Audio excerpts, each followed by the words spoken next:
Muy buenas noches a todos. Una noche más con el segmento político Tú Decides 2024. Un segmento para ustedes, los ciudadanos, los que deben de una manera seria empoderarse con los temas políticos, a pesar de que la gran parte de esta ciudadanía no es política. Pero hacerle de la política algo atractiva es el objetivo principal de este segmento político. Así que empezamos por donde terminamos anoche, que no pudimos completar por el tiempo, y es en relación al tema de las repercusiones que pudiese darse en el caso de que Panamá siga escalando diplomáticamente la crisis que está tratando de inventarse en contra de la República de Nicaragua, producto del asilo diplomático que dio esta última al perseguido político y líder de la oposición, Ricardo Martinelli. Y es que Panamá, tan machito, tan soberano para unas cosas, el gobierno de Nito Cortizo y de su canciller Tiwani, tiene que estrellarse con la triste realidad de que cuando la Unión Europea le sigue poniendo en números negros, en cifras negras, sus listas famosas, ahí usted no ve que Panamá reacciona de ninguna manera decretando esta situación de persona non grata, su embajador, o de romper relaciones, nada de eso. Todo lo contrario, de manera servilista, se plega a los intereses de estas potencias europeas y acomoda su legislación precisamente para apoyarse y tratar de complacer a estos imperios de la Unión Europea y de los Estados Unidos y a estos organismos internacionales. Pero ayer se me quedó en el tintero, como les decía, cuáles eran las consecuencias que Panamá tomara una decisión torpe en materia diplomática que es aupada por muchos pseudo internacionalistas que parecieran desconocer lo que se está viviendo hoy entre México y Ecuador, cómo Ecuador está contra la espada en la esfera internacional producto de las torpezas de su presidente. Bueno, si se repitiese aquí esta situación, estaríamos en las mismas condiciones que Ecuador con México. Y es que si Nito Cortizo eleva la escalada diplomática a un paso más y, por ejemplo, declara persona non grata a la embajadora de Nicaragua en Panamá o llega al extremo de decidir que hay un rompimiento de relaciones diplomáticas, sería entonces un cese de las relaciones comerciales que conllevaría a muchos aspectos negativos en contra de Panamá. Primero, tenemos que hablar de la balanza comercial. La balanza comercial es 3-1 a favor de Panamá, en donde Panamá vende mucho más productos a Nicaragua y un empresariado se vería muy perjudicado por esa decisión.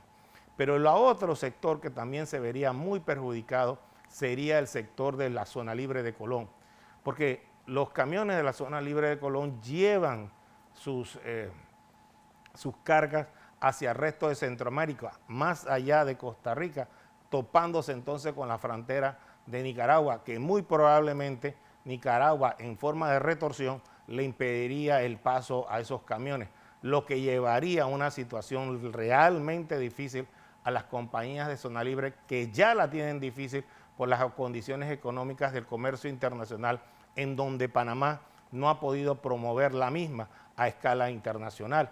Y ahí está la protesta constante de los comerciantes de zona libre en ese sentido. Pero también tenemos que verla en el sentido de los migrantes. Estos migrantes que pasan por el Darién, cruzan Costa Rica, se verían detenidos en la frontera con Nicaragua, devolviéndose a Costa Rica y a su vez a Panamá, lo que crearía un caos migratorio en nuestra república. Imagínese usted entonces esta situación de los seres humanos, una situación de vulnerabilidad y sobre todo un tema de geopolítica internacional que afectaría a la imagen internacional de Panamá. Solo hace unas semanas atrás, periódicos prestigiosos de Estados Unidos, al igual que organismos de derechos humanos, ya denunciaban la violación de derechos humanos que las fuerzas de seguridad cometían en contra de los ciudadanos migrantes de paso. Ahora imagínese usted esta nueva situación donde nos encontraríamos con migrantes a lo largo y ancho de la frontera nacional, lo que conllevaría entonces no solo a un problema humanitario, sino a un problema de naturaleza de seguridad nacional. Y eso es muy preocupante. O sea, todos estos temas que yo le estoy tratando de explicar sería producto de una decisión inepta, incapaz, incorrecta del gobierno panameño en relación con nuestras relaciones con Nicaragua, que tienen que ser tocadas muy importantemente. Pero la última, y creo que la más importante, es que la propia canciller Tiwani, por autorización del presidente Nito Cortizo, presentó una solicitud al resto de los países del mundo para él, Panamá, permanecer en el Consejo o aspirar a estar en el Consejo de Seguridad de Naciones Unidas. En ese sentido, me permito recordarles que la República de Nicaragua no está solo. Él lleva un compás de países amigos que él ha logrado desarrollar, entre ellos, por ejemplo, Cuba, Venezuela, Rusia, países de África, que serían un componente importante de votos para que Panamá no accediera, por mera solidaridad, Panamá no accediera a este Consejo de Seguridad, lo que rompería nuestra hegemonía regional en Centroamérica que hemos llevado desde los tiempos de los acuerdos de Contadora, cuando Panamá era un actor importante en la búsqueda de la paz en Centroamérica. Todas estas situaciones que yo estoy comentando es apenas la punta del iceberg de toda una serie de otras situaciones, en el sentido de que nuestra Cancillería, liderada por la señora Tiwani, que no es una neófita en el asunto, ella conoce bien el tema porque es experta en relaciones internacionales y política exterior. Por lo tanto, ella debería aconsejarle al presidente Nito Cortizo de todas estas consecuencias que podría generar esa nota enviada de manera muy descuidada al gobierno de Nicaragua en torno a la situación del presidente Martinelli. Porque una vez más pareciera los promotores de derechos humanos, los abogados internacionales en este país, desconocer que los convenios de derechos humanos del sistema interamericano hablan de la libertad de expresión, hablan de la capacidad de desarrollar políticamente a los refugiados, a los asilados, para poder no ser revictimizados. Por lo tanto, como las convenciones de derechos humanos del sistema interamericano son posteriores al tema de los convenios de asilo, deberían ser aplicados.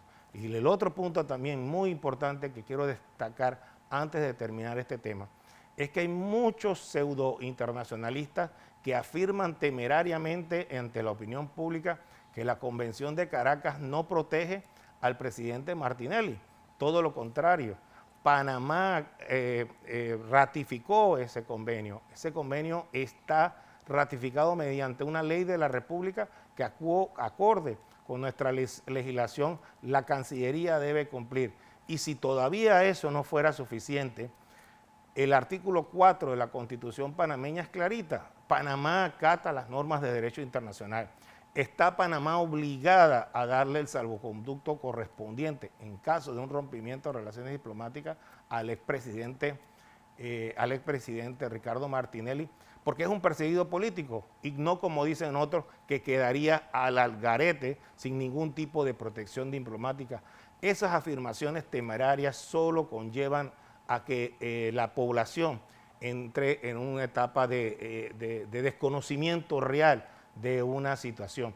Por eso que en este programa, en este segmento político, nosotros siempre decimos que tratamos de dar docencia con decencia, porque realmente somos transparentes e íntegros en darles a ustedes una opinión basada no solo en nuestros criterios personales, sino basada en la jurisprudencia, basada en los principios generales del derecho, basada en los convenios internacionales y en ese mare magnum que es el derecho internacional. ¿Por qué? Porque pareciera que en nuestro mundillo diplomático faltan muchas mentes capaces para liderar la transformación de nuestra diplomacia y hacer de Panamá nuevamente un hegemón regional que se respete en todos los organismos internacionales. Sobre todo, tener diplomáticos que contengan conocimiento propio de la materia. Dicho esto, entonces ahora quisiera sí irnos a una otra serie de temas que ha sucedido en el día de hoy.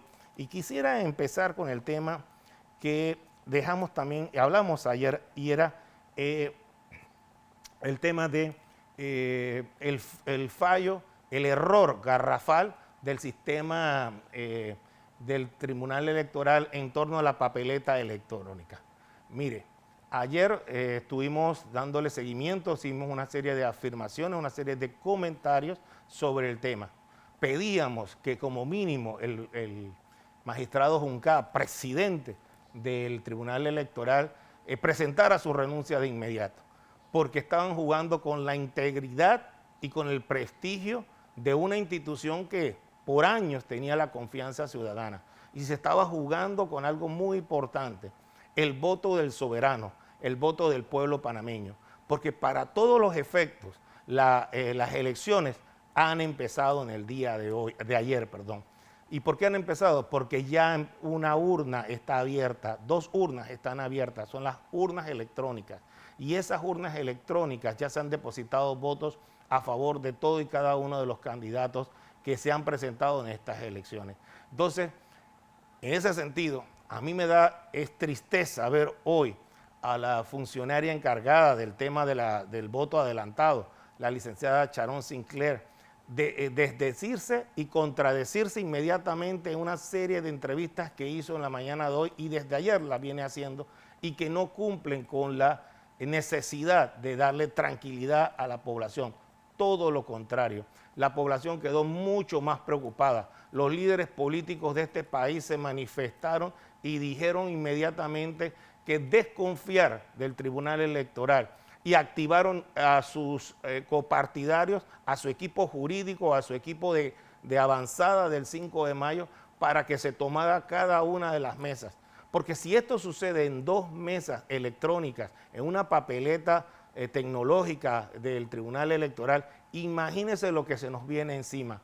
Podríamos decir que algo huele a podrido en Dinamarca, porque algo huele podrido en Ancón, en la sede del Tribunal Electoral, porque los gazapos que se han venido dando, los gazapos jurídicos, judiciales y administrativos, son ya de un tamaño escandaloso.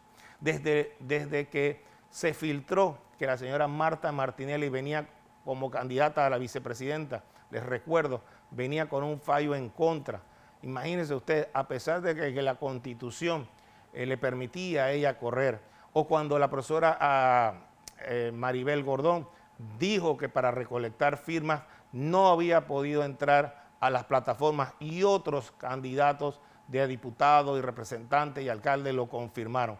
O sea, se están dando toda una serie de situaciones que son muy lamentables y que por ello necesitamos la reflexión de los propios árbitros en esta contienda electoral que pareciera que quisieran tener un protagonismo exacerbado. Y le digo por qué.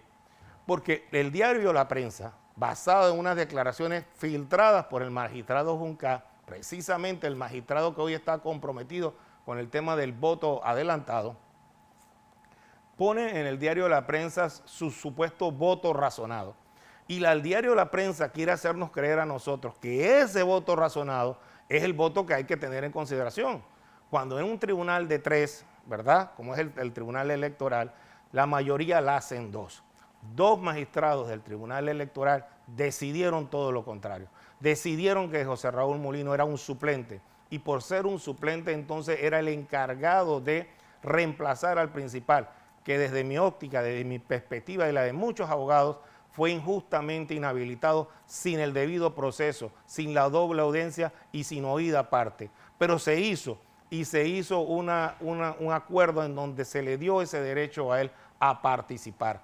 La demanda de inconstitucionalidad que hoy también el diario La Prensa, el otrora todopoderoso diario La Prensa, que hoy está regentada por la casta política y económica de este país y que trata de forzar un fallo judicial en contra de los intereses del pueblo panameño.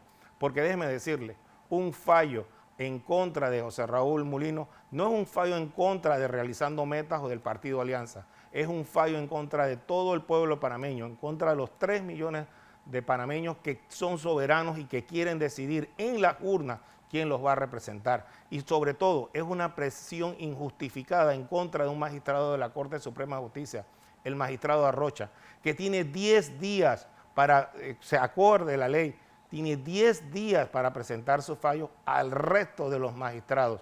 O sea, las cosas de Palacio andan despacio, pero el diario La Prensa, por intereses ocultos que quiere defender al señor Rómulo Rux y a la casta económica de este país, entonces tratan de forzar, doblarle el brazo al resto de magistrados para que entren a decidir un tema. Pero no solo para que entren a decidir, sino para que decidan en contra del señor José Raúl Mulino y de 3 millones de panameños. Eso es lo lamentable y eso es lo que tiene que ser denunciado. Porque hoy, por ejemplo, cuando ayer hablábamos también del señor Blandón, que era él y el señor Juan Carlos Varela, los artífices para que el señor Arrocha se sintiera presionado y que fueron los artífices de hacer la demanda de inconstitucionalidad en conjunto con la firma de abogados de Rómulo Rux. Hoy sale el señor Blandón a afirmar temerariamente que hay una alianza entre el PRD y el candidato de RM, José Raúl Mulino, cuando la realidad sea dicha.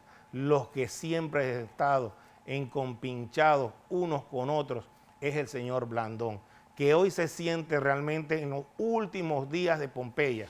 Y me explico. Señor José Isabel Blandón sabe que el día 5 de mayo los resultados de las elecciones le serán un varaparo. ¿Y por qué digo esto? Porque las encuestas de opinión pública del día de hoy lo dicen claramente. ¿Y qué dicen claramente? Que el señor José Isabel Blandón y el Partido Panameñista solo recibirán 4% de un 10% que tiene proyectado el señor Rómulo Rux en recibir en las elecciones del 5 de mayo.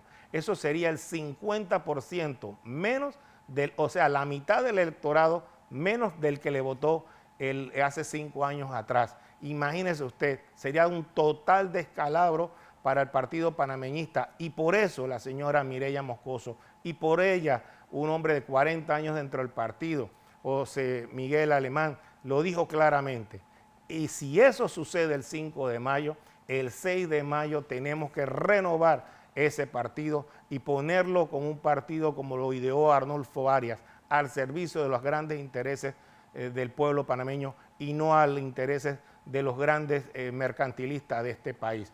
Por lo tanto, cuando Blandón habla en la radio y acusa temerariamente las acusaciones que hace, lo que está haciendo es un zombi político que ya está en sus últimos días para ser enterrado políticamente.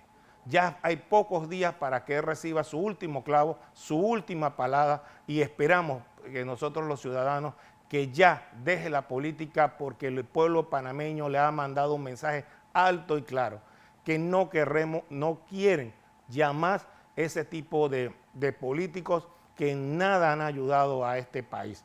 Por lo tanto, como hemos visto, hay toda una serie de situaciones que se están desarrollando, hay todo un compás de situaciones donde la campaña sucia por parte de los medios de comunicación social, que en otrora eran los medios de la libertad y que partidos políticos también están coadyuvando a eso, nos encontramos con un candidato como José Raúl Mulino que trata de seguir en la brecha política de manera transparente, de manera diáfana a sus electores.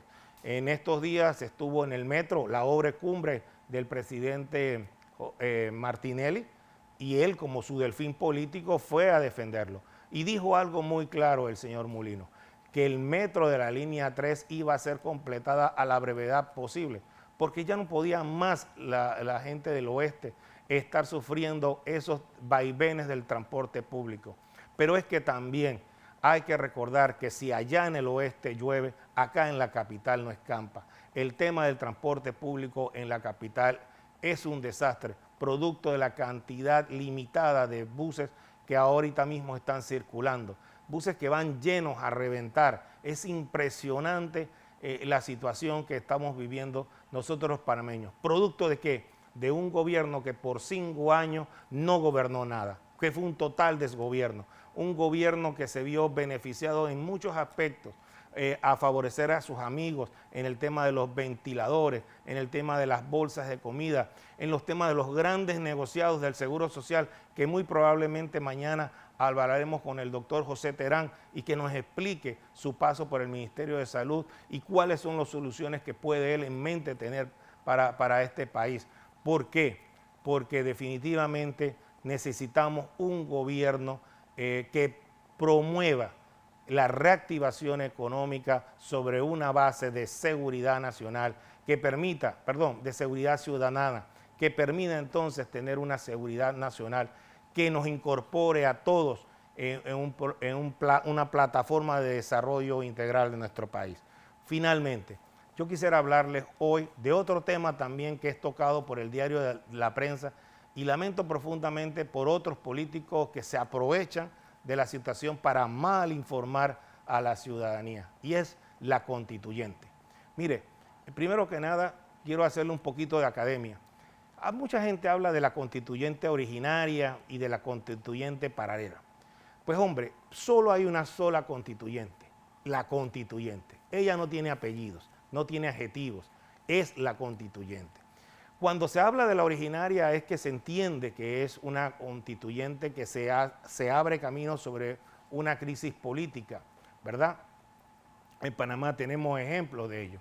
Pero cuando en Panamá se utilizó la fórmula de constituyente paralela, fue un invento, un mal invento, para decir que había que serlo ceñido a la Constitución, que se va a derogar, y ceñido a una serie de condiciones de la Constitución que se va a derogar. La verdad sea dicha, cuando usted, el gobierno o la sociedad civil o el grupo de partidos políticos, de movimientos sociales, decide hacer una constituyente como la que sucedió en Chile, por ejemplo, y en otras latitudes, esos constituyentes son elegidos para hacer una nueva constitución. Y esa nueva constitución no tiene ningún tipo de limitación. Cualquier limitación que le dé anteriormente una constituyente que ya no está vigente, no tiene sentido aplicarla hacia futuro. Por lo tanto, si realmente este país requiere de una constituyente, si las fuerzas políticas, sociales de la sociedad civil requiere una constituyente, entonces entendamos que los constituyentes que van a ser elegidos, ellos van a decidir dotarnos a nosotros de una constituyente nueva y que esa constituyente nueva remueva todo y cada uno de los cargos políticos, de los cargos judiciales, de los cargos administrativos, para crear y fundar una nueva república. Ese es el concepto de lo que es una constituyente. Hablar otro tipo de situaciones es absurdo y un despropósito total. Mañana, como hemos dicho, aquí terminamos hoy. Le agradecemos su sintonía. Esperamos que este programa, este segmento sea lo lúdico para ustedes, para que la política los acerque a entender y empoderarse para que el día 5 de mayo puedan acudir a las urnas. Muchas gracias.